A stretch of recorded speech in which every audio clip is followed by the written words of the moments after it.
আসন্ন ত্রয়োদশ জাতীয় সংসদ নির্বাচনে সংসদীয় আসনে প্রতি প্রার্থীর ব্যয়সীমা ২৫ লাখ টাকা।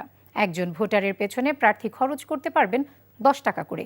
সেটিও আগামী ২২ জানুয়ারির পর ১২ ফেব্রুয়ারি পর্যন্ত সময়কালে। কিন্তু বিস্ময়কর ব্যাপার হলো, নির্বাচনী তফসিল ঘোষণা হওয়ার আগেই কোনো প্রার্থী শুধু ফেসবুকে নিজের বিজ্ঞাপন প্রচার করে খরচ করে ফেলেছেন সমপরিমাণ অর্থ।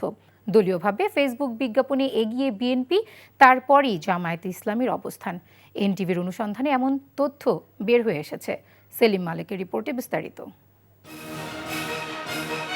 গণপ্রতিনিধিত্ব অধ্যাদেশ অনুযায়ী জাতীয় নির্বাচনে একজন প্রার্থী ভোটার প্রতি খরচ করতে পারবেন ১০ টাকা, আর ২.৫ লাখের কম ভোটারের আসনে সর্বোচ্চ খরচের অনুমতি আছে ২৫ লাখ টাকা পর্যন্ত।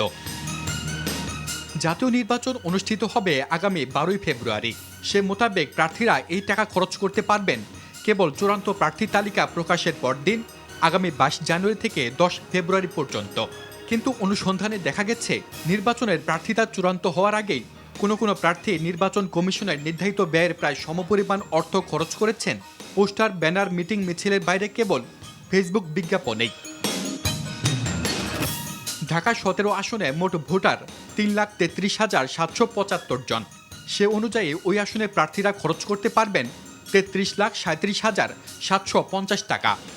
কিন্তু অনুসন্ধানে দেখা গেছে, আসনটিতে বাংলাদেশ জামায়াতে ইসলামের প্রার্থী ডাক্তার এস.এম. খালিদুজ্জামান নির্বাচন তফসিল ঘোষণার আগেই ২০২৫ সালের ২৬ জানুয়ারি থেকে ৯ ডিসেম্বর পর্যন্ত শুধু ফেসবুকের প্ল্যাটফর্ম মেটায় ৩১০টি বিজ্ঞাপন দিয়ে খরচ করেছেন $২০,২৯৯, অর্থাৎ ২৪,৮৬,০০০ টাকার বেশি, যা প্রার্থীর মোট ব্যয়সীমার ৭৪.৪৮%। আমাদের ৩০০ আসনে আমি ধরে নিচ্ছি মেজর দুইটা দলের ৬০০ প্রার্থী আছে। আপনি চিন্তা করেন, একজন যদি ১ লাখ টাকা করে খরচ করে কত টাকা, ১০ লাখ টাকা করে খরচ করলে কত টাকা, এই টাকা কিন্তু আমার দেশে থাকছে না, আমার দেশে বাইরে চলে যাচ্ছে। এদিকে জাতীয় নির্বাচন যত ঘনিয়ে আসছে, ততই বাড়ছে প্রার্থীদের ফেসবুক বিজ্ঞাপনের দৌড়। মেটার দেওয়া তথ্য বলছে, চলতি বছরের ৭ জানুয়ারি থেকে আগের ৯০ দিনে নারায়ণগঞ্জের ৩ আসনের বিএনপি মনোনীত প্রার্থী আজহারুল ইসলাম মান্নান ফেসবুক বিজ্ঞাপনে খরচ করেছেন ২,৩৬,০০০ টাকা।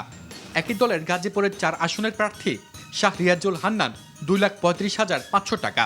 কুমিল্লার ৯ আসনের বিএনপির প্রার্থী মোহাম্মদ আবুল কালাম খরচ করেছেন ২,১৬,০০০ টাকা। টাঙ্গাইল ৮ আসনের স্বতন্ত্র প্রার্থী সালাউদ্দিন আলমগীরের খরচ ২,১৬,০০০ টাকা। আমরা দেখতে পাচ্ছি যে অনেক প্রার্থী কিন্তু এই কাজটি করছেন, তারা প্রচারণায় তাদের ব্যয় করছেন।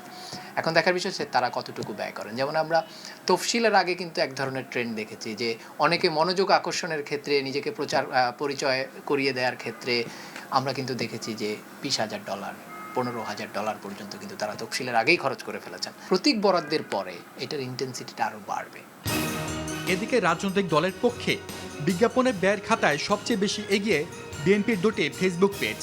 বাংলাদেশ ন্যাশনালিস্ট পার্টি বিএনপির পেজ থেকে গত ১ বছরে বিজ্ঞাপন দেওয়া হয়েছে প্রায় ২০ লাখ টাকার, আর বিএনপি মিডিয়া সেল পেজ থেকে প্রায় ১৬ লাখ টাকার বিজ্ঞাপন সম্প্রচার করা হয়েছে। দলীয় পেজ থেকে বিজ্ঞাপন খরচে বিএনপির পর অবস্থান বাংলাদেশ জামায়াতে ইসলামীর। দলটির অফিসিয়াল পেজ থেকে বিজ্ঞাপন দেওয়া হয়েছে ৫১,৮০০ টাকার বেশি। যত ব্যয় করে সবগুলোই ঘোষণা করা উচিত, সবগুলোই তাদের হিসাবের মধ্যে আসা উচিত। এটা অত্যন্ত গুরুত্বপূর্ণ তথ্য। আমি আশা করি নির্বাচন কমিশন এগুলো মনিটর করবে এবং পরবর্তীতে যারা ব্যয়সীমা লঙ্ঘন করেছে তাদের বিরুদ্ধে প্রয়োজনীয় ব্যবস্থা নেবে। অন্যদিকে মেটা বিজ্ঞাপনে ১ টাকাও খরচ করেনি বাংলাদেশ নাগরিক পার্টি এনসিপি। নির্বাচনের আনুষ্ঠানিক প্রচারণা শুরুর আগে ডিজিটাল প্ল্যাটফর্মে চলা এই আগাম ব্যয়ে তৈরি হচ্ছে অসম প্রতিযোগিতা।